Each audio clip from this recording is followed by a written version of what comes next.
Bonjour, bonjour tout le monde. J'espère que ça va bien. Alors, ce matin, on a un programme chargé. Beaucoup de choses, quelques éléments différents, un peu de musique en background. Donc, on continue la série « Vaincre le mal par le bien ».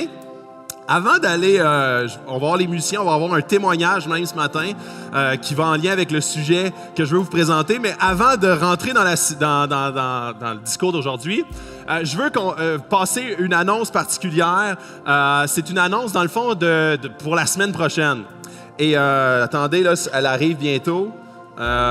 Oui, voilà. Donc, la semaine prochaine, il va y avoir François Bergeron qui va faire la matinée. Donc, vous avez Mike Racine vous a présenté. Donc, la semaine prochaine, ça va être François Bergeron, l'artiste à la craie, qui va faire toute la matinée. On va avoir les enfants avec nous de toute d'âge scolaire. Et par la suite, en après-midi, il y a une rencontre, une réunion d'information annuelle. Cette réunion-là, c'est une réunion qui nous permet, nous, de vraiment vous communiquer la vision de où est-ce qu'on s'en va cette année. On veut vraiment faire un.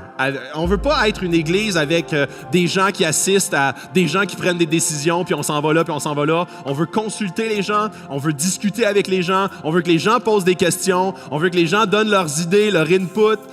Donc, cette réunion annuelle-là, ça nous permet de présenter le budget cette année, les projets qui s'en viennent, les séries qui s'en viennent. Ça nous permet de vous parler un petit peu c'est quoi que Acts 21 a à cœur pour l'année qui s'en vient. Alors, c'est vraiment un moment privilégié où est-ce qu'on peut se retrouver ensemble en famille, parce que, tu sais, des fois, le matin, vous êtes assis, c'est pas trop, tu sais, dans le sens où moi, je vous parle, je vous donne beaucoup d'informations, mais là, c'est comme un peu plus intime où est-ce qu'on peut se retrouver ensemble. Donc, c'est à 1h la semaine prochaine. 1h l'après-midi, donc ça vous permet d'aller chercher un lunch ou d'amener votre lunch. Vous pouvez manger, c'est comme un souper-spectacle, un dîner-spectacle. Donc, c'est vraiment pour prendre part à la vie d'église. Il se passe beaucoup de choses et des fois, on n'a pas le temps le dimanche matin de l'aborder. Et c'est la semaine prochaine, le 28 à 13h. C'est un rendez-vous pour tout le monde qui sont ici en ce moment et qui ne sont pas ici en ce moment, mais que la semaine prochaine vont être là. C'est vraiment un rendez-vous pour se retrouver ensemble et discuter des vraies choses qui s'en viennent cette année. Et on a des gros défis. On a une année remplie, très emballante et j'ai hâte de pouvoir vous présenter ce qui s'en vient. Donc, c'est un rendez-vous. Je voulais absolument mettre en gras ce qui allait se passer. Donc, maintenant, on revient à notre sujet. Et vous allez voir que... j'ai de la misère avec ma manette à matin. Donc, on a, dans le fond, cette semaine, on a un témoignage. On a la capsule « C'est mon histoire ». Et ça, on va essayer d'avoir une fois par mois la capsule « C'est mon histoire ». Et ça, c'est des gens de l'Église, des gens qui viennent partager une portion de leur histoire, une portion de ce que Dieu a fait dans leur vie, de comment est-ce qu'ils ont rencontré Dieu parfois. Parfois, c'est une petite part ou une catégorie dans laquelle Dieu a œuvré dans leur vie.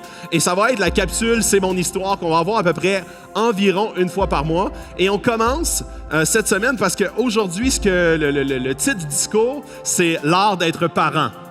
Et inquiétez-vous pas, ceux qui ne sont pas parents ou même ceux qui ne veulent pas avoir d'enfants, ça va être pour tout le monde. Ce ne sera pas juste pour ceux qui ont des enfants, là, inquiétez-vous pas. Ce n'est pas un cours sur l'art d'être parent, mais c'est très large. Ça touche la famille aujourd'hui. Ça touche vraiment de façon large. Et tout le monde ici, c'est pas tout le monde qui ont des enfants, mais c'est tout le monde qui sont des enfants.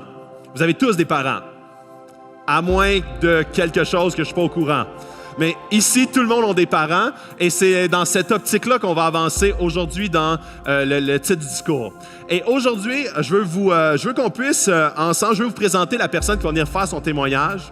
Un court témoignage sur différents défis qui, des fois, quand on est parent, on pense, ou quand on veut être parent, on s'imagine que ça va être facile, qu'on s'imagine notre vie parfaite, le rêve américain ou le rêve québécois, et que ça va être comme, que ça va couler toute seule. Et des fois, il y a des différents défis, des épreuves qui viennent se pointer dans la vie, qui viennent changer, chambouler complètement notre existence et notre réalité.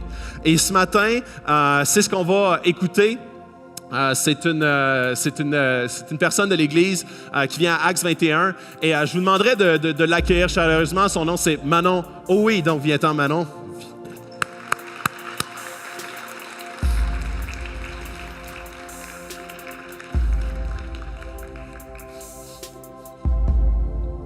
Ah oui, hein, le micro, ça irait mieux. Hein?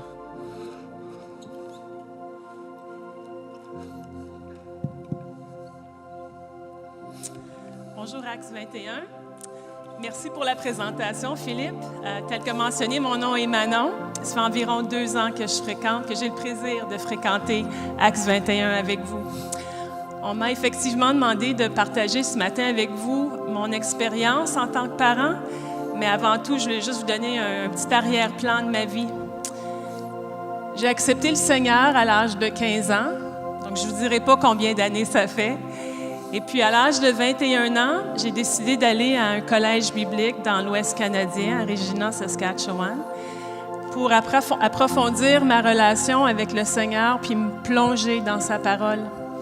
C'est à cet endroit que j'ai rencontré mon mari, Lance, et dans ma 3e année, dernière année du collège biblique, on s'est mariés. 14 mois plus tard, on a eu notre première fille, Mélodie. Par contre, son séjour parmi nous a été trop court. À l'âge de 13 semaines, elle est décédée de la mort au berceau. Mon monde s'est écroulé à ce moment-là. Je ne comprenais pas pourquoi. Après tout, j'avais donné ma vie au Seigneur. Je ne m'étais jamais rebellée contre lui. J'étais même allée au collège biblique pour apprendre à mieux le connaître. Et lui, de son côté, il avait permis cette tragédie. Je suis reconnaissante parce que cette tragédie-là n'a pas affecté mon mari de la même façon. Lui, sa relation avec le Seigneur est restée solide et il voulait continuer d'aller à l'église. Alors, je l'accompagnais, mais il faut dire que mon cœur n'y était pas. Pendant les chants d'adoration, je ne pouvais même pas chanter les paroles. Je faisais seulement qu'écouter. Par contre, je rends grâce au Seigneur parce qu'il nous a gardés unis pendant cette période difficile. On a vécu ce deuil très différemment, mais on a continué à se respecter l'un envers l'autre, puis on s'est même rapprochés grâce au Seigneur. Pendant cette épreuve, j'ai lu un livre qui m'a beaucoup aidée et que le Seigneur a utilisé pour m'aider dans ma vie chrétienne, changer ma perspective un petit peu. L'auteur indiquait qu'on avait 2 choix dans notre relation avec le Seigneur. Soit de lui faire confiance en toutes choses, ou soit de ne pas lui faire confiance. Il n'y a pas de juste milieu, c'est un ou l'autre. Par contre, si tu le fais dans toutes choses, tu le fais dans les bons et dans les mauvais moments. Dans les journées ensoleillées comme dans les journées dans la tempête. Alors, c'est à ce moment-là que j'ai décidé que je lui ferais confiance en toutes choses. De le louer même dans la tempête. Je n'étais pas à l'abri des épreuves en étant chrétienne, mais le Seigneur était avec moi et il ne m'abandonnerait pas. Je dois vous dire aussi que pendant cette épreuve, mon mari et moi, on n'a jamais ressenti la paix du Seigneur autant qu'à ce moment-là. Oui, le Seigneur était présent pour nous prendre dans ses bras et nous aider à passer au travers. C'est avec cette fondation que le Seigneur m'a préparée pour notre 2e grande épreuve dans notre vie en tant que parents. Notre 2e fillette, Jessica, a été diagnostiquée avec la trisomie 21 à sa naissance.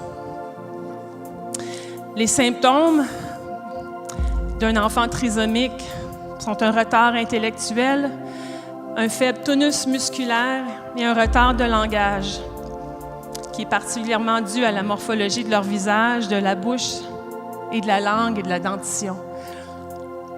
Le terme, moi, que j'étais familière, était mongol. Je me souviens, pendant ma grossesse, je prenais l'autobus pour aller au travail, puis il y avait un jeune homme trisomique qui était sur mon trajet.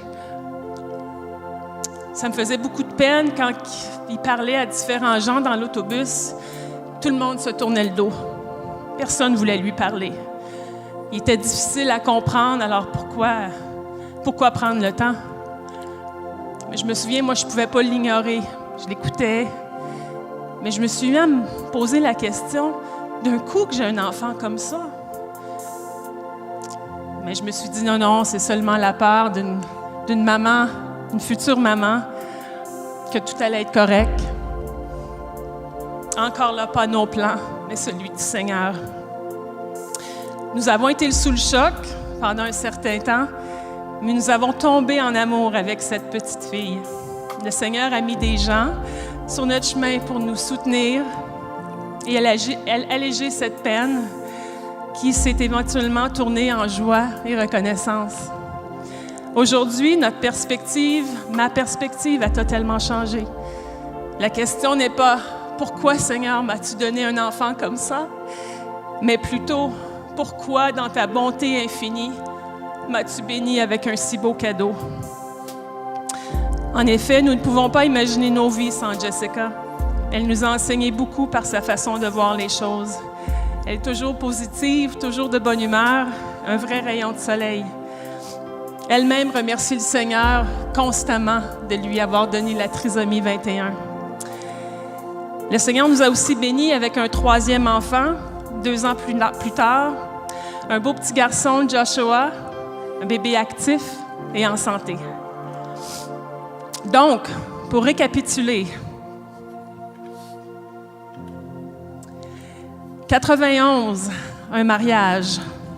92, la naissance de Mélodie, qui est en bas à droite. Naissance de Jessica, en bas à gauche. Comme je vous dis, son sourire toujours là. Et la naissance de Joshua en 95. En dedans de 4 ans, nous sommes passés de nouveau mariés à avoir 3 enfants, 0 expérience. Je ne me sentais vraiment pas à la mesure. Les gens autour de moi me disaient « Manon, le Seigneur vous a donné un enfant trisomique, c'est parce qu'il savait que vous alliez vous en occuper. » C'était pas vraiment réconfortant pour moi d'entendre ça. Mais effectivement, avec chacun de nos enfants, Dieu a pourvu dans chaque situation, dans chaque circonstance. Avec le décès de Mélodie, il nous a accordé sa paix parfaite et sa douce présence. On a été aussi soutenus et entourés. Avec le diagnostic de Jessica, il nous a démontré son amour infini et conditionnel. Mes parents aussi ont été un énorme encouragement. Maman, ma mère qui est ici ce matin, merci. Nous avions été avisés à la naissance de Jessica qu'il était fréquent avec des enfants comme ça, que ce soit accompagné de troubles cardiaques, digestifs ou autres dysfonctionnements. Par contre, tous ces tests sont avérés négatifs.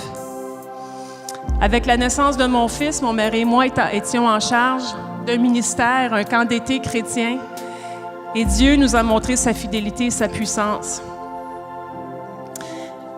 Dieu est fidèle. Il ne nous a jamais laissé tomber. Sa main était évidente dans nos vies.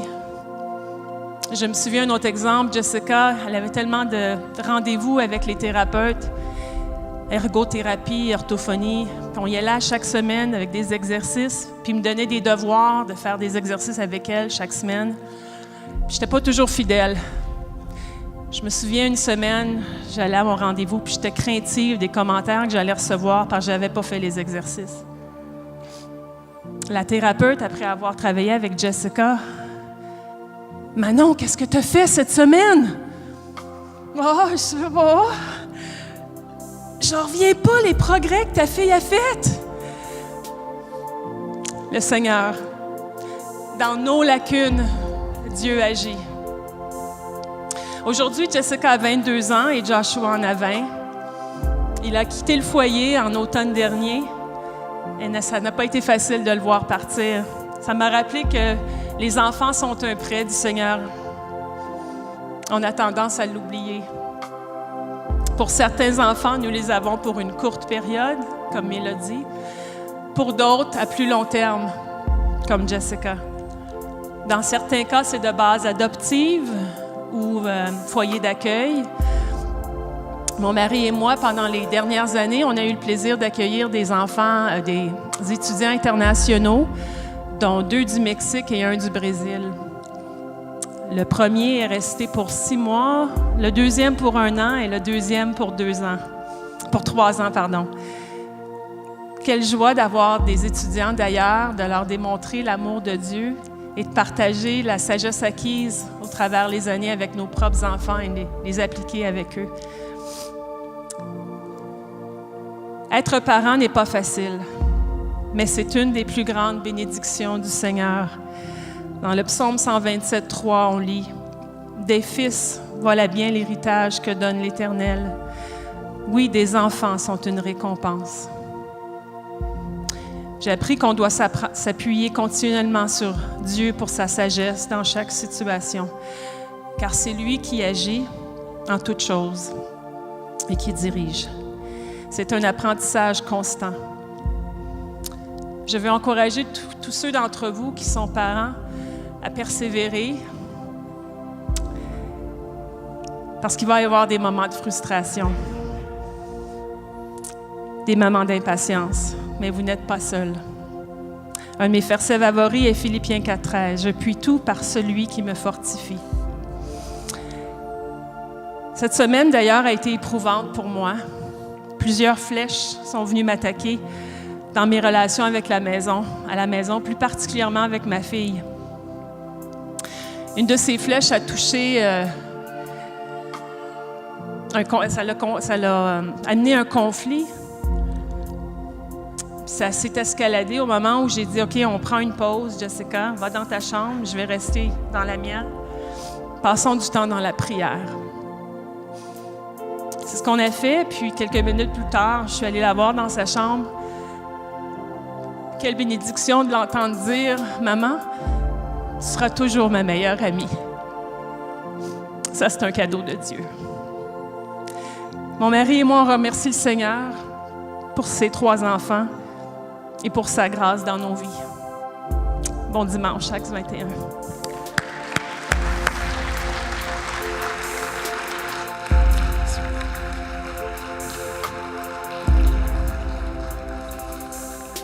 Merci Manon.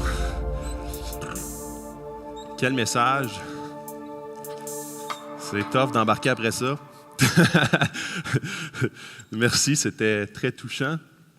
Donc ça, c'est des vraies histoires. C'est pas juste de la théorie et c'est pas juste des concepts ou des éléments. Je pourrais bien vous dire, Dieu est là et peu importe ce qui arrive, Dieu est là. Mais quand on a quelqu'un qui nous le raconte et qui a vécu vraiment le Dieu est là, c'est d'autant plus marquant et touchant. Je veux poursuivre, ou dans le fond, ça, c'est comme, je voulais me servir de ce témoignage-là pour m'en servir comme tremplin pour ce matin, ce qu'on veut regarder ensemble dans la série « Vaincre le mal par le bien » au niveau de la famille. Et vous allez voir comment est-ce que, ici, dans cette salle, on est tous des enfants. Ici, dans cette salle, quelques-uns sont parents.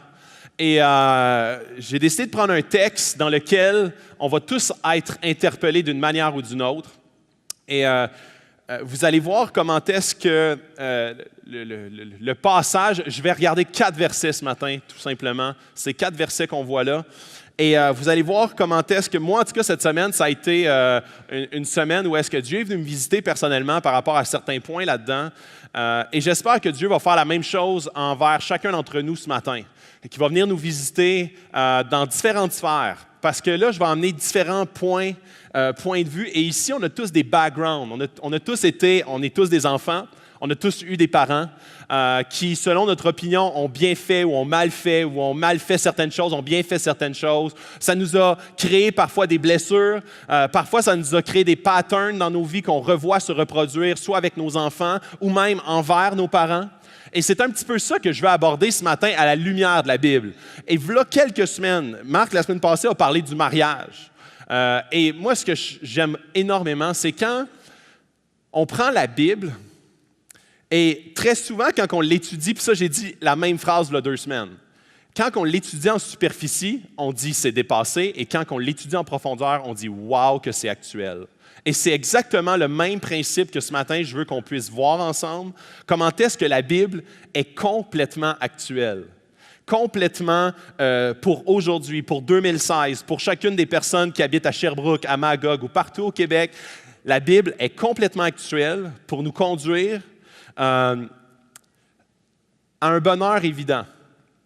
Et parfois, puis je vais prendre l'exemple de Manon, parfois le bonheur n'est pas nécessairement où est-ce que nous, on considère où est-ce qu'il est. Parfois, nous, notre conception du bonheur ou de notre vie parfaite n'est pas nécessairement où est-ce que Dieu veut nous amener. Dans des voies qui parfois sont très pénibles, parfois sont très difficiles à accepter, mais nous conduisent toujours à une relation plus profonde avec lui. Dieu veut orchestrer, veut occasionner des éléments dans nos vies qui nous apportent à aller plus en profondeur avec lui. Et c'est ce matin ce que j'aimerais qu'on puisse explorer ensemble. Donc, c'est dans Éphésiens, le verset 6, le passage, dans le fond, le chapitre 6, le verset 1 à 4. Donc, je vais lire au complet, puis ensuite de ça, je vais aborder 2 différentes catégories, vous allez comprendre. Donc, enfants, obéissez à vos parents dans le Seigneur, car cela est juste. Honore ton père et ta mère, c'est le premier commandement accompagné d'une promesse, afin que tu sois heureux et que tu vives longtemps sur la terre. Quant à vous, pères, n'héritez pas vos enfants, mais élevez-les en leur donnant une éducation et des avertissements qui viennent du Seigneur. Et là, à prime abord, quand on lit ce passage-là, on dit « Je comprends tout de ce passage-là ». Et c'est exactement ce que je pensais au début de la semaine. Et là, je dis « Oh non, je ne comprends rien de ce passage-là en réalité ». Et c'est ce que j'aimerais vous accompagner aujourd'hui dedans. Alors, aujourd'hui, je vais aborder 2 catégories. La première, ça va être vraiment pour toute la salle. Toutes nous autres, parce qu'on a tous des parents ici, on est tous des enfants. Et donc, je vais vraiment aborder les 2 notions parce que dans la première partie du passage, dans le fond, ça dit « Enfants, obéissez à vos parents dans le Seigneur, car cela est juste. Honore ton père et ta mère. » Ça, c'est dans le fond, c'est un des commandements, des 10 commandements. Et c'est là où est-ce que... Ça, c'est un commandement. Honore ton père et ta mère qui s'adresse de façon universelle à tout le monde. Et c'est là où est-ce qu'il faut distinguer le commandement et les principes qui en découlent de ce commandement-là. Et le principe qui découle de ce commandement-là ici, c'est « Enfants, obéissez à vos parents ». Et quand il parle dans la première partie « Enfants, obéissez à vos parents », il parle réellement à des enfants, des non-adultes. Et par la suite, « Honore ton père et ta mère », il parle à toute la planète entière. Il parle à tout le monde qui sont tous des enfants. Okay? Alors, les catégories que je vais aborder aujourd'hui, c'est qu'est-ce que le commandement, honore ton père et ta mère, n'implique pas. Le deuxième point, c'est ce qu'il implique. Et le troisième point, comment est-ce qu'on peut y parvenir ou comment est-ce qu'on peut le pratiquer. Et ensuite de ça, je vais aborder l'aspect des parents. Parce qu'en deuxième partie, il parle aux parents. N'hérite pas, éducation versus avertissement et finalement, élève-les. Ça va être les 3 points que vous allez comprendre un petit peu plus tard. Alors, si je commence par qu'est-ce que ce commandement n'implique pas? Honore ton père et ta mère. Ce commandement, et là je vais vraiment parler à tout le monde, puis vous avez tous des histoires différentes avec des parents différents.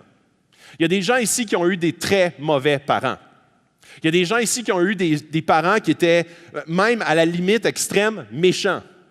Il y a des parents ici, il y a certains de vos parents qui avaient vraiment des lacunes évidentes. À certains points de vue. Il y en a d'autres, c'était la colère. Il y en a d'autres, c'était le sexe, l'adultère. Il y en a d'autres que c'était envers vous, de la méchanceté envers vous, de l'impatience. Ça va être des fois des craintes qu'eux autres même se sont fait éduquer par leurs parents qui répètent envers leurs enfants. Alors, c'est très important de comprendre ce que représente, parce qu'il y en a certains dans la salle qui disent « OK, c'est un commandement, mais il a juste oublié de dire « Honore ton père et ta mère si tu as eu un bon père et une bonne mère. » Il a juste oublié la dernière partie du verset, parce que tu connais juste pas mon père et ma mère pour dire ça. Puis de dire que ça s'adresse à tout le monde, c'est comme impossible. Ça se peut pas. Si tu connaîtrais juste si tu aurais passé une journée avec mon père ou ma mère, non, tu pourrais pas dire ça. Et c'est là où est-ce qu'en début de parcours, il faut absolument que j'aborde l'aspect de qu'est-ce que ce n'est pas. Qu'est-ce que ne représente pas honore ton père et ta mère? Le premier point, c'est ça ne représente pas de les aimer. Ça ne représente pas d'avoir parce que l'amour, d'une part, puis on le dit souvent dans le mariage, est un choix, Mais quand que je parle d'aimer ici, c'est pas comme le choix des aimés. C'est pas comme, OK, je ne ressens pas l'amour, mais je fais des actes quand même. Je parle réellement ici d'avoir un sentiment d'amour. Supposons que les gens qui ont des enfants ici dans la salle comprennent que leurs enfants, ils les aiment. Même si des fois, ils font des éléments qui désobéissent, ils font des choses qu'ils n'aiment pas, ils les aiment de façon inconditionnelle. OK? Et des fois, un enfant, puis pendant une longue période, ça prend vraiment beaucoup, beaucoup de gaffes du parent pour que l'enfant n'ait plus cette affection-là. Mais ça arrive. Ça arrive, il y a des gens ici dans la salle qui ont été littéralement extrêmement blessés par leurs parents. Même certains d'une façon littérale, genre physiquement. Alors, ils n'ont aucune affection. Tu sais, leur cœur ne bat plus du tout pour leurs parents. Et si leurs parents ont été vraiment méchants avec eux, le sentiment d'amour qui les envahissait quand ils étaient enfants et qu'ils recherchaient l'approbation, ils recherchaient d'être aimés par leurs parents d'une bonne façon, n'est plus là, il n'est plus dans leur cœur, il n'a plus ce sentiment-là du tout. Fais confiance à tes parents. Peut-être que tes parents, c'est des grands menteurs. Donc, honore ton père et ta mère ne veut pas dire de leur faire confiance. Et même, ça ne veut pas dire de les admirer sur certains points. Pour certains, c'est impossible d'admirer leurs parents sur certains points. Parce qu'il y en a ici, encore une fois, dans la salle, que leurs parents sont littéralement méchants. Et finalement, de leur obéir. Il y en a certains qui viennent ici à l'Église et que leurs parents trouvent ça ridicule. Et leurs parents sont comme, c'est n'importe quoi, tu ne peux pas avoir la foi, hey, c'est dépassé la foi, là, c'est plus de notre ère. Alors, tu ne peux pas obéir à tes parents dans ce contexte-là. Et honorer, c'est très important, puis je vais l'aborder, qu'est-ce que veut dire honorer, mais l'honneur, ce n'est pas en lien avec ces éléments-là. Ce n'est pas un sentiment, parce que ça, tu pourrais t'auto-flageller à dire « je l'aime, je l'aime, je l'aime », mais si c'est comme, il y a un sentiment de rage qui t'habite, et je vais revenir à l'amour, parce que l'amour n'est pas seulement un sentiment, c'est aussi parfois une décision. Alors ça, je vais l'aborder plus tard. Mais si tu attends de ressentir le sentiment envers tes parents, puis tu dis « je ne suis pas capable de les honorer, parce que j'attends le sentiment, puis il ne vient pas », c'est parce que ce ne comprend pas ça prioritairement, l'honneur. Et c'est important que je dise prioritairement, parce que parfois, l'honneur biblique amène des impacts ou des symptômes ou des précédents par la suite. Alors ça, c'est qu'est-ce que le commandement n'implique pas. Dans Louis Smith, qui est un éthicien, lui, dans le fond, sa vie l'a faite sur l'éthique. Il a écrit des gros bouquins, c'est un théologien aussi, et il a écrit plusieurs livres, et particulièrement un livre qui s'appelle « Mere Morality », qui veut dire la moralité authentique. Et il dit « Tout être humain est appelé à honorer ses parents. Peu importe ce que nous pouvons ressentir à leur sujet, aussi profond qu'est notre amour, ou aussi intense soit notre colère, si riche de notre gratitude ou amère de notre ressentiment, nous sommes appelés à respecter ceux qui, en plus de nous donner l'existence, ont été nos premiers enseignants et nos premiers guides. Parfois dans une mauvaise direction, mais ont été quand même nos premiers enseignants et nos premiers guides. L'honneur est le noyau moral, non sentimental, dans les relations complexes entre tous les enfants et leurs parents. Depuis le jour où l'enfant est né, au jour où les parents décèdent et même au-delà de leur tombe, tout dans la relation change sauf le devoir moral d'honneur. D'honorer, c'est une décision morale. C'est un devoir moral. Et là, ça a l'air lourd quand je le dis comme ça. Et je me souviens, il y a quelques années, peut-être 2 ou 3 ans, j'ai fait un message sur le pardon. Et c'est intimement lié. Parce que je parlais comment est-ce que le pardon, ce n'est pas la réconciliation. La réconciliation doit absolument et impérativement impliquer les deux parties pour qu'il y ait réconciliation dans la relation. Le pardon ne doit pas impérativement impliquer les deux parties. Il implique seulement toi. Il implique seulement la décision que toi, tu prends d'aller de l'avant avec le pardon, indépendamment de la décision ou du mal que l'autre personne décide de continuer à faire. Et le devoir ou la décision morale d'honneur est également une décision indépendante du mal indépendante de l'autre personne, indépendante des failles, des fails, des échecs que votre parent a eus envers vous. Et là, il continue, il dit « Honore ton père et ta mère ». Et c'est important en début de parcours qu'on comprenne qu'en début, il dit « Enfants », il s'adresse aux enfants, les non-adultes, « Obéissez à vos parents dans le Seigneur, car cela est juste ». Et ensuite de ça, il dit « Honore ton père et ta mère », c'est le premier commandement accompagné d'une promesse, afin que tu sois heureux et que tu vives longtemps sur la terre. Il est en train de dire que ce devoir moral-là, cette décision morale d'honorer ton père et ta mère va t'amener le bonheur. Là, tu dis, non, wow. Et là je veux pas vous perdre parce que je suis toujours en train de parler d'un cas extrême, OK? Ici, tous à différents niveaux, on a des éléments que, pour la plupart, là, la masse, 80-90% de la salle, on a tous des parents avec des éléments que l'on respecte et d'autres que l'on est comme déçus. Tout le monde, à peu près. Et il y en a certains qui ont vécu l'extrême, vraiment là, comme des parents très, très dysfonctionnels avec vraiment des blessures profondes qui ont été occasionnées. Dans les deux cas, le commandement s'applique entièrement et complètement. Honore ton père et ta mère. C'est le premier commandement accompagné d'une promesse afin que tu sois heureux. Et que tu vives longtemps. Et je me souviens, puis il y a beaucoup, beaucoup de parallèles avec le pardon. Je me souviens, il y a quelques années, quand je parlais du pardon, le pardon, c'est comme le pardon ou le non-pardon. Puis j'avais utilisé une citation qui a été souvent utilisée. Je ne sais pas d'où provient la source, mais ça a été souvent mentionné même par Gandhi. Il disait le non-pardon ou le ressentiment, c'est comme de manger, de manger du poison à rat et d'espérer que l'autre meure. C'est d'espérer que, OK, toi, je vais garder cette rancune-là en moi et j'espère que toi, tu vas mourir.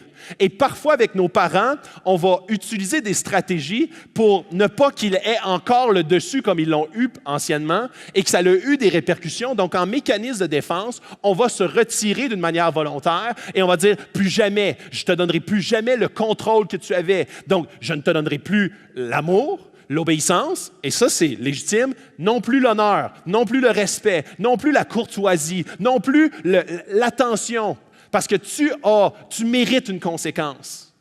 Et de la même façon que le non-pardon et le ressentiment occasionnent des blessures à soi-même et non pas à l'autre, c'est nous qui mangeons le poison à rat et on espère que l'autre meure ou que l'autre soit affecté ou que l'autre soit blessé parce qu'il nous a blessés dans le passé. On espère qu'éventuellement, l'autre va réaliser et l'autre il va revenir à genoux, puis « Ah, je suis désolé, je suis un peu en larmes. » Puis là, c'est ça qu'on va aimer. La blessure que moi, j'ai ressentie, je veux que tu la ressentes. Mais dans le fin fond des choses, ce poison à rat-là que je mange continuellement, c'est un ressentiment qui, moi, me détruit, qui, moi, m'amène à ma perdition, qui, moi, m'amène à une colère, à une amertume, à quelque chose que j'entretiens d'une manière négative, qui construit en moi quelque chose qui amène, au final, du malheur, le contraire d'être heureux, donc du désespoir et une vie plus courte. Je trouvais ça vraiment très intéressant. Je lisais un article de Psychology Today, donc Psychologie aujourd'hui. C'est une revue américaine et qui disait comment est-ce qu'il y avait une étude qui avait été réalisée sur un échantillon d'à peu près 500 adolescents qui se sont suicidés. C'est un petit peu sombre, là, mais 500 adolescents qui s'avaient suicidés et ils répertoriaient les raisons. Et des fois, c'était des raisons qui étaient suspectées, ou des fois, c'était réellement les raisons et le background psychologique et le background familial de ces gens-là. Et une grande proportion, en haut de 90% des adolescents qui se suicidaient, c'était des adolescents qui, oui, avaient souvent vécu des abus, avaient vécu un background familial extrêmement difficile, souvent provenant de l'autorité parentale. Et un des éléments que je trouvais très intéressant, c'était le ressentiment et la colère qu'ils entretenaient envers leurs parents. Et quand ils devenaient en âge, souvent vers 18, 19, 20, 21, en âge d'être libres, ils entretenaient, ils caressaient tellement ce désir de vengeance interne que ça les amenait éventuellement à un désir d'autodestruction, d'auto-sabotage qu'on explique en psychiatrie. Et ils sont incapables de tolérer leur existence en étant décollés, en étant autonomes dans la vie sans avoir un contact direct avec leurs parents pour éventuellement réussir à les faire souffrir assez. Et souvent, le désir de suicide est orienté vers le désir de faire souffrir le parent. Tu m'as mal aimé, je vais te faire souffrir. Et la chose qui va te faire le plus souffrir, c'est que je m'enlève la vie. Et je trouve ça quand même très relié.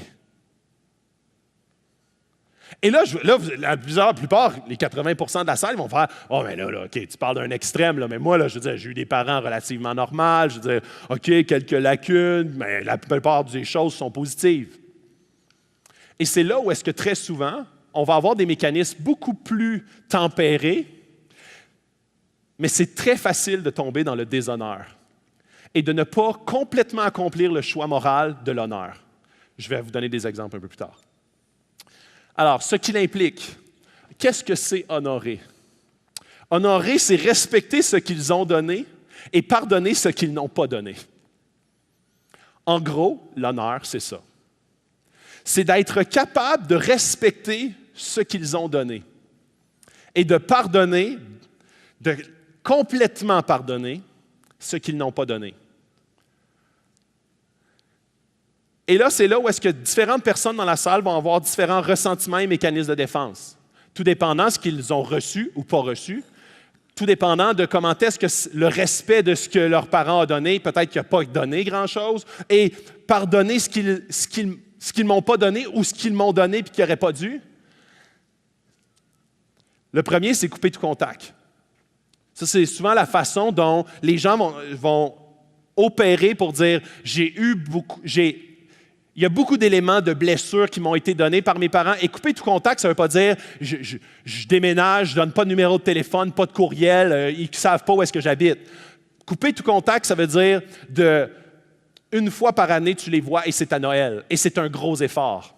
Et c'est le désir, c'est le moins possible d'avoir de contact parce que tu dis, le plus que j'ai de contact, le plus que ça me gruge en dedans parce que le seul désir que j'ai à l'intérieur, c'est de les faire souffrir comme ils m'ont fait souffrir. Le deuxième, c'est l'argumentation. Et c'est là où est-ce que c'est venu beaucoup plus me toucher. Parce que je me rendais compte à quel point que j'ai eu des bons parents, même des parents chrétiens, qui m'ont donné des très bons éléments dans la vie. Mais je me rends compte qu'il y a certains points que j'avais de la difficulté à les respecter. J'avais de la difficulté à ne pas éprouver de mépris sur certains points. Ce qui m'amenait dans la vie à tomber dans l'argumentation. Et l'argumentation basée sur des motifs de respect et d'honneur. Parce que je ne les honorais pas sur un point ou sur certains points. Donc, ce que ça m'amenait, c'est, je vais te montrer, à cette heure dans la vie, là, j'ai de l'autonomie. Là. Puis à cette heure dans la vie, je suis capable de raisonner. Fait que je vais vraiment te plugger avec des arguments, là, puis ça t'es cassé. Et c'est là où est-ce que le désir n'était pas comme « je veux m'intéresser à toi, je veux m'intéresser à comment est-ce que tu vois les choses et je m'intéresse même à tes conseils. » Je suis comme « non, maintenant je vais te montrer comment ça fonctionne la vie. Et je vais t'argumenter pour que tu comprennes c'est quoi le vrai chemin. Pas celui que sur ça, là, sur ces éléments-là, celui que tu m'as enseigné. » Ridiculiser ou diminuer. Et ça, c'est plus subtil. C'est plus comme ce qui va toucher la masse, là. De comme, ma mère, mon père, ils dépassaient là-dessus.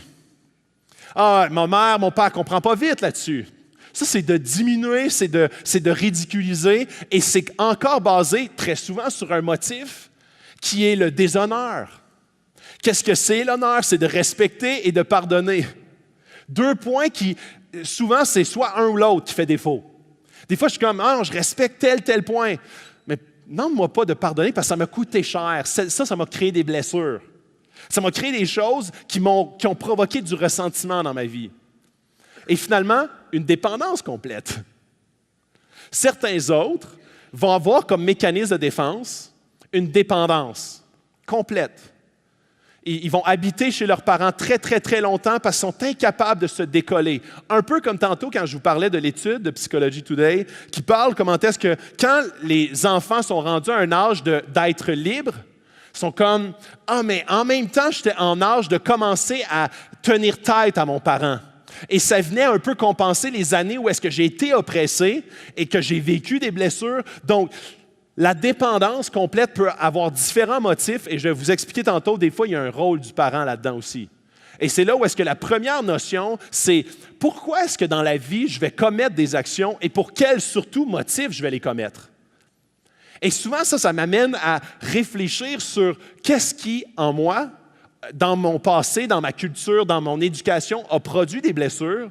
Et tant que Dieu ne me le révèle pas, tant que Dieu ne les met pas devant ma face, je vais pratiquer des comportements, je vais pratiquer des réactions face à des situations qui sont basées sur des motifs malsains, mais je ne suis juste pas conscient de ces motifs-là. Là, je dis, puis moi, supposons par rapport à l'argumentation, je me dis, mais moi, je suis un gars qui aime débattre. Mais quand tu explores en profondeur le pourquoi, tu arrives à la réelle raison pour laquelle tu argumentes, particulièrement avec certains individus. Parce que tu dis, OK, quand j'étais jeune, je pouvais me faire imposer des choses que j'étais entièrement pas d'accord. Mais maintenant, je vais te montrer comment la vie fonctionne. Et c'est là où est-ce que il me manque de respect. Il me manque de pardon. Il me manque d'honneur. Un commandement qui, pour moi, était totalement intangible, commence à prendre forme, commence à m'indiquer certains éléments sur lesquels ça m'attire sur des pistes de réflexion très intéressantes, sur des péchés enfouis, sur des blessures enfouies non guéries, sur lesquelles je garde une mainmise pour dire là-dessus, je vais le garder parce que ça m'a blessé dans le passé. Et le pardon. Et je vais venir sur, parce que je ne veux pas parler du pardon plus que ça ce matin, mais le pardon, souvent, c'est une décision volontaire qui éventuellement va avoir des implications émotionnelles.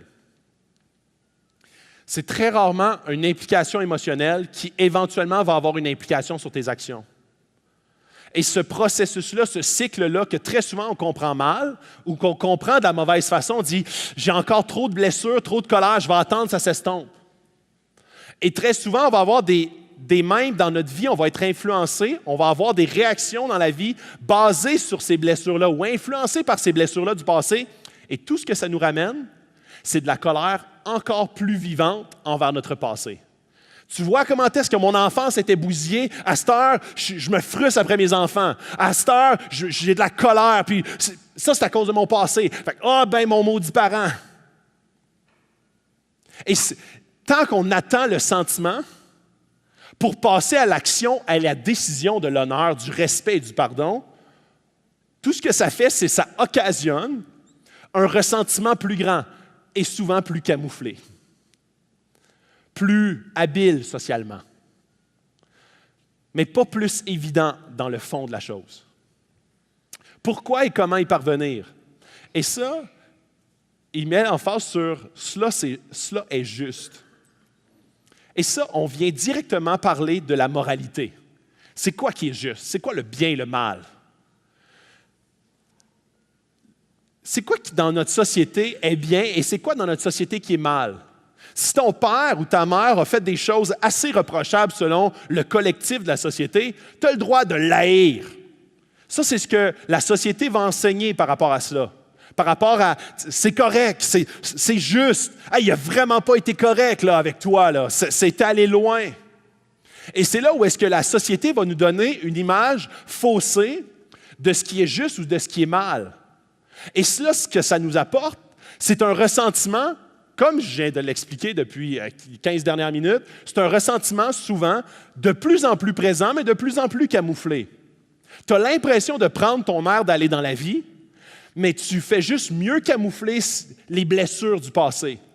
Tant que tu ne viens pas à la réalisation qu'il y a des éléments dans ta vie que tu ne respectes ou que tu ne pardonnes pas de ton parent, tu vas toujours revenir au point de départ et parfois tu vas développer des habiletés à bien le camoufler en façade, mais à l'intérieur, ça te détruit. Tu manges du poison à rat.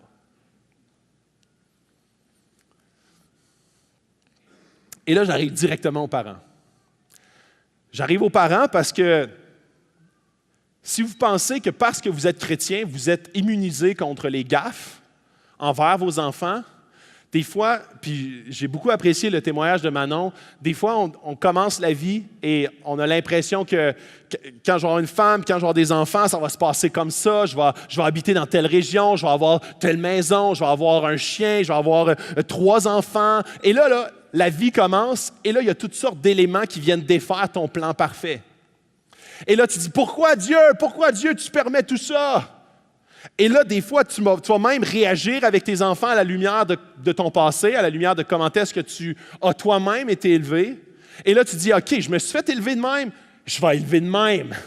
Le retour du balancier. Fait que moi, mes parents ont été violents avec moi, moi, je vais laisser l'enfant décider entièrement. Et très souvent, on balance et on vague entre les deux extrêmes qui amènent des déséquilibres chez notre enfant. De la même façon que vous avez eu des blessures, vous occasionnez des blessures. Et très souvent dans la vie de l'être humain, ça se répercute de cette façon-là. Ou est-ce que, et puis ça je le crois littéralement, il faut absolument se baser sur ce que la Bible enseigne pour nous amener à un juste équilibre. Et là, je veux vous convaincre de cette parole-là. Alors, j'arrive à « n'irrite pas, éducation versus avertissement et élève-les ». Alors, quant à vous, pères, n'irritez pas vos enfants, mais élevez-les en leur donnant une éducation et des avertissements qui viennent du Seigneur. Et là, le premier point, et là, on aurait tendance à penser, OK, il parle juste au père, au papa, au gars. Et puis dans le fond, ça aurait peut-être quasiment eu du sens. Les pères sont plus raides, fait que n'irritez pas vos enfants, chialez-les pas trop, parce que là, c'est ça marche mieux de même. Et dans le langage original, père, et on le voit dans Hébreux 11, on le voit également dans Matthieu 11 ou 12, je ne me souviens plus du chapitre exact, on voit ce même père-là utilisé, et dans Hébreu, la traduction est parent. C'est bidag en hébreu. Et bidag, c'est comme un mot utilisé pour décrire l'autorité parentale des enfants. Alors, ça ne s'adresse pas, si ça vous déçoit, je suis désolé, mais ça ne s'adresse pas ici concrètement seulement aux pères, mais d'une façon plus large aux parents. Et donc, parents, quant à vous, parents, n'irritez pas vos enfants, mais élevez-les en leur donnant une éducation et des avertissements qui viennent du Seigneur. Le premier point, c'est n'irritez pas vos enfants. Parce que le point de départ, c'est la mise en garde. N'irrite pas tes enfants. Et comment est-ce que tu ne les irrites pas? C'est en donnant une éducation et des avertissements qui viennent du Seigneur. Alors, le premier point, c'est « irrite pas ». Là, tu dis « non, je ne les irrite pas ». Moi, j'ai eu une éducation qui m'a irrité. Mes parents, ils étaient comme toujours sur mon dos, ils étaient durs avec moi, ils me disciplinaient d'une façon trop sévère. Non, moi, pour ne pas les irriter, je vais être juste leur ami. Je vais être un conseiller, je vais juste être quelqu'un qui va comme, non, mais apprends dans la vie, mon gars. Tu as 4 ans et demi, vas-y, découvre la vie. Puis, fait que là, je ne l'irriterai pas. Moi, j'ai été irrité, j'ai été élevé de même. Fait que, vas-y, tu vas voir, je vais t'amener ce qu'il faut pour toi. Et on a toujours cette réaction-là de contrebalancier de ce que nous, on a subi ou ce qu'on n'a pas eu. Et on donne en abondance et parfois en surabondance. Alors là, ce que je vais traiter, c'est n'irritez pas pour... Puis comment est-ce qu'on n'irrite pas? Et c'est là où est-ce qu'on arrive à éducation versus avertissement. C'est les deux mots qui sont utilisés. Regardez, éducation et des avertissements. Et on les comprend très, très mal, ces mots-là, parce que dans le langage original, quand on parle d'éducation, on parle d'entraînement. Okay? Entraînement, là, on l'utilisait même, là, le mot que souvent on l'utilisait pour... quand on parle d'entraîner, tu sais, c'est pour moi quand tu fais du dressage pour un animal, OK? Tu dresses, assis, couché, tu donnes de la discipline, tu donnes un cadre, OK? Puis je ne parle pas que les enfants, c'est des animaux. Je parle que c'est le même mot, là, quand tu dis « je fais de l'entraînement avec mon cheval », OK? Ça, dans le fond, ce mot-là, le training, l'encadrement disciplinaire pour l'amener à faire quelque chose, c'est le même mot utilisé, OK? Alors, éducation, c'est comme un encadrement de discipline, des consignes, c'est justement un cadre moral, disciplinaire. Et l'autre côté, avertissement, c'est plus de l'instruction. conseil, dialogue, écoute. Et là, ça, c'est l'inverse. Alors, si tu fais juste entraîner, tu vas entraîner un chien. Si tu fais juste instruire, tu n'auras pas aucune autorité parentale. Tu vas être juste un conseiller. Puis un conseiller, tu l'écoutes pas. C'est toi qui décides. Alors, d'un côté ou de l'autre, que tu fasses juste de l'éducation ou juste de l'avertissement, c'est négatif. Tu vas les irriter. Et je reprends encore la même étude que tantôt. Un peu plus loin dans l'article, il parlait encore de ces gens-là qui souvent vivaient des grosses détresses psychologiques et il démontrait comment est-ce que très souvent, la majorité des enfants qui éprouvaient une grande détresse psychologique, puis ça c'est récent, là, ça a sorti en 2015.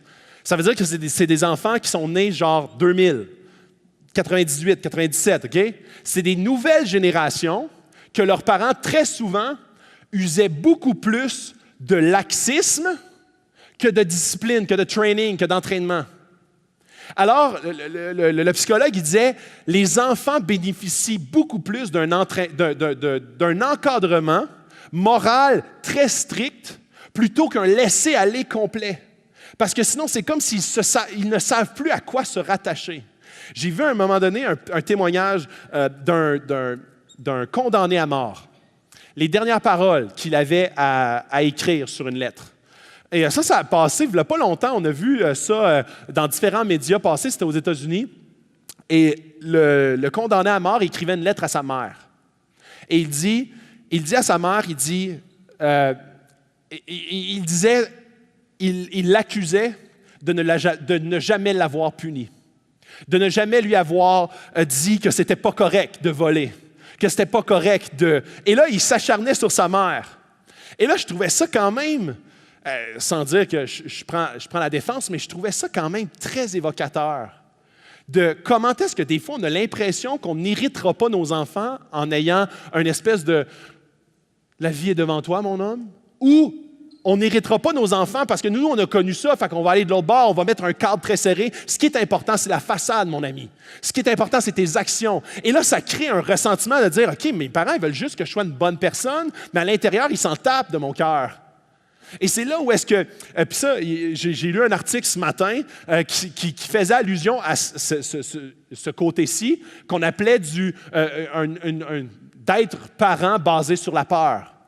Et ici, de ce côté-ci, on appelait ça d'être parent basé sur l'amitié simplement. Et des deux côtés, il y a de l'irritation. L'enfant soit se sent trop cadré d'une manière extérieure, ici ne se sent pas assez encadré, il ne sait plus où se rattacher et qu'est-ce qui est bien et qu'est-ce qui est mal. Les deux provoquent de l'irritation. Et là, vous avez vu peut-être pour certains passer cet article-là qui a passé dans le Maclean et le Chatelaine il y a quelques semaines. Et j'ai repris quelques citations de cet article-là qui s'appelle « Le déclin de l'autorité parentale. Pourquoi les parents doivent devenir adultes? Si quelqu'un décide dans les familles modernes démocratiser, c'est l'enfant. » Ça, c'est le titre de l'article. Ça, c'est une des citations. Elle montre comment trop souvent les adultes donnent le contrôle aux enfants parce qu'ils ont renoncé à faire preuve d'autorité et perdu confiance en eux-mêmes. Ils sont motivés par le désir de favoriser le développement de l'enfant de façon réfléchie et respectueuse. En théorie, leurs intentions sont bonnes et leurs efforts impressionnants. Les parents d'aujourd'hui tentent de responsabiliser leurs enfants. Ils veulent aussi les contenter et éviter les conflits. En réalité, ils risquent de perdre leur primauté sur leur enfant. Ils risquent de les irriter. Mais eux autres veulent faire le bien. Ils veulent bien faire, ils veulent faire du mieux possible. Et dans l'article, ça continue, Léonard Sachs, un psychiatre et psychologue, dit « À la base de cet inconfort, il y a l'amour, bien sûr, mais aussi la compensation d'un passé imparfait. Beaucoup de parents sont déterminés à ne pas élever leurs enfants comme ils l'ont été. » Quand on se fie sur notre propre jugement humain, on est souvent en réaction par rapport à notre passé. J'ai vécu ça, je ne te ferai pas vivre ça, mon enfant. Et de façon inconsciente, très souvent, on se refuge dans l'inverse, ce qui apporte l'enfant à être d'une façon ou d'une autre irrité si on ne se fie pas sur l'équilibre de la Bible. Sur l'équilibre juste. Parce que Dieu connaît exactement l'être humain. Il connaît exactement son cœur. Il sait exactement ce qui est bon et ce qui va le faire vivre longtemps. Ce qui va l'amener au bonheur profond. Peut-être pas comme celui qu'on a, nous, une image du bonheur, mais comme le bonheur profond et le sens de la vie profond. Il connaît l'être humain. Dernière citation, c'est Andrea Nair, un psychothérapeute, qui dit « Je ne peux pas reproduire ce que j'ai connu dans mon enfance. Ça ne semble pas être la bonne façon. Je ne veux pas crier, je ne veux pas donner la fessée. Compte tenu de si grands enjeux, le retour de l'autorité parentale semble impératif. Mais les parents ont d'abord un obstacle psychologique à surmonter. Comment à la fois décider avec fermeté et respecter l'enfant? » Elle parle de la même chose que le passage qu'on vient de lire. Identique. Elle dit comment trouver l'équilibre entre discipliner, entre entraîner et conseiller, instruire. Et c'est là où est-ce que le dernier point, c'est, ici, il dit, n'irritez pas vos enfants, mais élevez-les en leur donnant une éducation et des avertissements qui viennent du Seigneur. Notre but en tant que parents, c'est de les élever. Les élever, ça veut dire qu'éventuellement, ils vont parvenir à l'autonomie. Certains parents veulent garder volontairement leur enfant sous leur autorité et créer une dépendance avec leur enfant. Puis je vais le revoir un peu plus loin. Et ensuite de ça, parce que je sais que je commence à manquer de temps, là, mais je veux finir absolument avec les derniers points parce que c'est là où est-ce qu'on cueille la vraie signification. Et là, qui viennent du Seigneur, des avertissements et une éducation. Si tu ne prends pas soin, toute l'éducation des enfants, l'art d'être parent, tout ça doit absolument et impérativement être basé sur le Seigneur, ce qui vient du Seigneur. Parce que sinon, on va toujours nous autres imprimer, on va toujours influencer avec notre background, avec notre passé, avec nos blessures, on va reproduire la même chose dans nos enfants ou l'inverse, qui va créer d'autres types de blessures. Et c'est là où est-ce que, dans élever, et là, je vais faire le parallèle entre les deux, élever-les, ce qu'on est appelé à faire, c'est puis là, je vous ai parlé depuis le début, une éducation basée sur la peur, une éducation basée sur l'amitié et l'auto-affirmation. Et la pire chose qu'un parent pourrait faire, c'est d'abdiquer spirituellement ce qui se passe avec ses enfants. C'est de décider volontairement de ne pas s'occuper du futur spirituel de leur enfant. Parce que j'ai déjà entendu des parents qui disaient « Moi, je veux que ce soit un choix personnel. » Et c'est un choix personnel, la foi. Mais si tu ne les diriges pas et inculques pas dans la direction de Dieu, il y a quelqu'un d'autre qui va les diriger dans une autre direction qui n'est pas celle de Dieu. Et ce que ça va apporter, c'est seulement un déséquilibre d'un côté ou de l'autre, en réponse à ce qu'ils sont intrinsèquement et intérieurement basés sur leurs blessures antérieures. Donc, le devoir primaire d'un parent, de la même façon que le devoir primaire du couple, pour rester ensemble, la meilleure et la plus grande et la chose la plus puissante qui va les unir, c'est Dieu. Tant et aussi longtemps que le couple se tient uni à Dieu, individuellement, ils vont être unis en couple. Parce que le centre de leur relation, c'est Dieu. Tant et aussi longtemps que Dieu reste également le centre de la famille. Puis je vous ai dit comment est-ce qu'un couple qui prie ensemble ne se divorce pas. Et c'est là où est-ce que cette même pensée-là, où est-ce qu'on veut amener des valeurs, on veut amener pas juste des valeurs, mais une direction vers Dieu et vers Jésus à nos enfants, il ne faut pas abdiquer spirituellement leur avenir éternel. Et c'est là qu'il faut prier avec eux, prier pour eux. Il y a des luttes spirituelles qui s'opèrent. De la même façon que l'ennemi attaque les couples, il attaque les familles. Il attaque à travers les idées de notre société qui poussent nos enfants, qui poussent notre couple, qui poussent notre pensée, notre idéologie ailleurs que vers où est-ce que Dieu nous pousse. Et parfois, ça nous semble très logique en début de parcours. Éventuellement, nous amène à la destruction de notre couple et de notre famille. Ouvertement discuter sur leur marche spirituelle. Parce que si vous ne discutez pas de leur marche spirituelle, il y a quelqu'un d'autre qui va parler de juste une autre marche, qui est également spirituelle, mais non vers Dieu. Si on ne s'occupe pas de nos enfants, quelqu'un d'autre va s'en occuper. Et finalement, à être consistant avec ce que tu dis croire. Une des plus grands irritants, souvent dans les familles chrétiennes, c'est très souvent de voir ses parents nous éduquer quelque chose et à la maison de vivre complètement quelque chose d'autre. C'est de nous enseigner seulement une façade et que le cœur n'est pas touché. Ça crée une irritation chez l'enfant. Ça crée un désespoir de façade.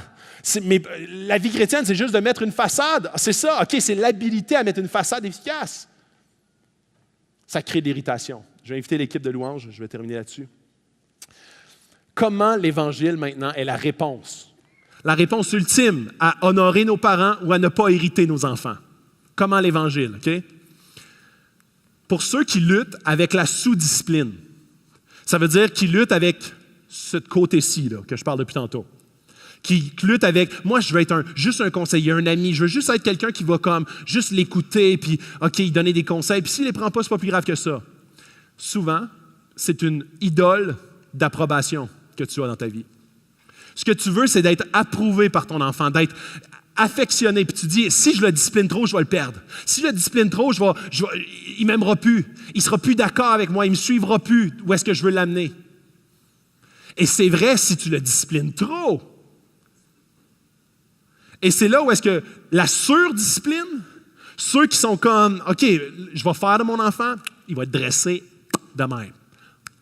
Il va m'obéir de même. Et ça, souvent, c'est une idole d'image. Mes enfants, là, ça va m'obéir au doigt à l'œil. Pac! Foum, ça obéit. Hein? Tu sais, comme souvent, avant ça, j'aimais bien ça, les chiens, puis le dressage, puis tout. Puis ça m'impressionnait, j'écoutais des vidéos YouTube là-dessus, puis là, je trouvais ça bien impressionnant, comme le maître, il le regardait, puis il faisait juste baisser les yeux, puis le chien se couchait. Je trouvais ça bien impressionnant. Puis des fois, les gens qui ont un problème de surdiscipline, ils trouvent ça bien impressionnant avec leur enfant. Ce que ça fait, ça les irrite, évidemment, leurs enfants. Et l'idole qu'ils poursuivent, c'est leur image. C'est « je veux produire un enfant aseptisé de l'extérieur ». Que les gens croient que je suis un parent qui est « wow, tu nous as fait, t'as fait vraiment un comportement exemplaire », mais que le cœur n'est pas touché. Ce que ça fait éventuellement, c'est une rébellion passive. Éventuellement, l'enfant explose. Et souvent, tu vois ça quand que l'enfant atteint l'âge 18, 19, 20 ans, quand il prend son autonomie, il dit « OK, là, je peux décider, tu vas voir ce qui se passe en dedans. » Puis ça revient l'autre bord. Conserver nos enfants dépendants. Ça, c'est une idole d'utilité. Les gens qui recherchent à être utiles. Et je trouvais ça fantastique. Il y a un psychiatre qui dit, souvent je fais de l'intervention entre parents et enfants, et souvent la mère m'appelle et elle dit « Hey, j'aimerais ça prendre un rendez-vous pour mon fils de 20 ans. » Fait que là, il dit, ma première leçon, c'est « OK, ben, tu diras à ton fils qui m'appelle. » Et il dit, conserver nos enfants dépendants, souvent, c'est « Je caresse tellement que je me sens utile à travers ça, que reste chez nous jusqu'à 35 ans, mon chum. » Et là, je me sens utile, je me sens que enfin, mon identité repose sur ce que je fais avec toi, mon enfant. Et finalement, pousser nos enfants à l'autonomie trop rapidement, c'est une idole de liberté et de confort. Et là, c'est là, hey, s'ils peuvent sacrer le camp de la maison, vas-tu être bien enfin? Et dans toutes ces sphères-là, ceux qui ont de la difficulté avec la sous-discipline, ton approbation ne vient pas de tes enfants, mais de Christ, qui, lui, d'une façon inconditionnelle, t'apporte un juste milieu. Ou est-ce que Christ, lui, il t'aime inconditionnellement? Et plus que ta valeur repose sur Christ et comment lui te voit, et plus que tes interventions vont être équilibrées au centre. Ceux qui ont de la difficulté avec la surdiscipline, ton image ne repose pas sur comment est-ce que droit tu vas produire des enfants. Ton image repose sur la valeur que Christ t'a donnée à la croix. Christ a tout donné pour toi à la croix. Ton identité repose sur Christ seul, qui lui, dans ce qu'il a donné, il a donné son Fils unique afin que quiconque croit en lui ne périsse point, mais qu'il ait la vie éternelle. Ça, c'est ton identité. Ce n'est pas comment est-ce que tu produis des enfants sages, comment est-ce que ton travail est prestigieux, comment est-ce que quoi que ce soit d'autre t'amène à une image aseptisée.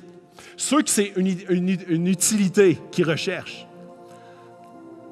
Christ a tout fait pour que maintenant, tu puisses toi aussi être utilisé entre les mains de Dieu pour répondre à son appel. Pour être un outil utile dans toutes sortes d'appels qu'il veut t'amener. dans toutes sortes de ministères, dans toutes sortes d'œuvres, dans toutes sortes d'appels que Dieu veut te mettre à cœur parce qu'il t'a renouvelé, il t'a pardonné, justifié et sanctifié à travers son Fils. Donc, c'est pour cette raison-là que tu as une utilité grandiose. Ne t'accroche pas à l'utilité que tu perçois à travers tes enfants. Et finalement, une idole de liberté, de confort. Quand je vais arriver à 60 ans, ça va être la vraie vie. Plus d'enfants, plus de travail, la vraie vie. Christ, quand il est venu sur la terre, s'il avait vu sa vie comme ça, on ne serait pas là aujourd'hui. Et Christ a tout laissé, a tout souffert. Et s'il avait vu à son confort, à sa liberté, il n'aurait pas resté accroché sa croix. Il n'aurait pas décidé volontairement de donner sa vie pour que nous, aujourd'hui, on puisse être renouvelés en lui. Et je vais vous lire ce dernier verset. Et je vous laisse là-dessus. C'est un message d'encouragement, c'est un message motivant. Dans 1 Jean 4, 18, 19, il n'y a pas de peur dans l'amour. Au contraire, l'amour parfait chasse la peur. Car la peur implique une punition. Celui qui éprouve de la peur n'est pas parfait dans l'amour. Quant à nous, nous l'aimons parce qu'il nous a aimés le premier. Ce qui définit notre amour envers nos enfants, la façon dont on va les aimer, n'est pas notre peur de ce qu'on a vécu dans le passé ou notre peur de ne pas reproduire ce qu'on a vécu dans le passé, mais est basée sur l'amour parfait de Christ, qui lui nous a aimés d'une manière parfaite, qui lui a démontré l'amour parfait qui doit s'opérer et se déployer sur terre. Et c'est ce modèle-là qu'on veut suivre, avec notre couple, avec nos familles, avec notre Église, avec la ville de Sherbrooke et la province de Québec. C'est ça qu'on veut qu'il se produise. Basé sur le modèle et non pas sur notre passé. Basé sur l'avenir de ce que Christ peut faire avec nous. Basé sur comment est-ce que Christ nous a rachetés et renouvelés. C'est ça qu'on veut qu'il se passe. La famille. Vaincre le mal par le bien à travers la parole de Christ et à travers le message puissant de l'Évangile. De Christ qui renouvelle notre identité entièrement. C'est le message que j'avais pour vous cette semaine. On va prendre un temps de louange pour répondre à Dieu. Je sais qu'il est un peu tard. J'ai pris un petit peu plus de temps que j'avais prévu, même si j'ai parlé vite. Je veux qu'on prenne un temps pour répondre à Dieu à travers la louange. Et le premier chant qui va se faire, c'est « Homme de douleur ». L'homme de douleur, on parle de Jésus. Qui lui, c'est à cause de lui que ce matin, on peut se lever, chanter, le glorifier, élever son nom. C'est à cause que l'homme de douleur, Jésus-Christ, est allé jusqu'au bout, la mort de la croix. Ressuscité. La résurrection, il a mis à mort le mal, mis à mort Satan. Satan a mordu la poussière à la croix et surtout à la résurrection. Et c'est dans cette victoire-là qu'on veut se réjouir aujourd'hui. C'est dans cette victoire-là, et on veut que Dieu puisse nous animer, animer nos cœurs, animer nos familles et nos couples. On veut que Christ soit le centre. Un évangile central dans nos vies qui vient contaminer positivement, d'une manière glorieuse et divine, nos familles. Oui, Père, on vient devant toi, on veut t'adorer ce matin parce que tu es seul le Dieu qui est digne d'être adoré. On veut élever ton nom. On veut t'adorer. On veut réellement, Seigneur, se prosterner devant ton trône. Parce qu'à travers Jésus, tu as tout payé et tu as fait en sorte que nous, on peut avoir libre accès et qu'on peut par la suite être visité dans nos blessures les plus profondes, que par la suite, on puisse se reposer sur ta valeur, sur ton identité que tu nous donnes à travers Christ. Dieu, on veut vraiment te dire que l'on t'aime et qu'on veut que tu viennes nous visiter cette semaine, aujourd'hui et pendant toute l'année 2016. Que ton nom soit élevé. Dans ton Fils Jésus. Amen.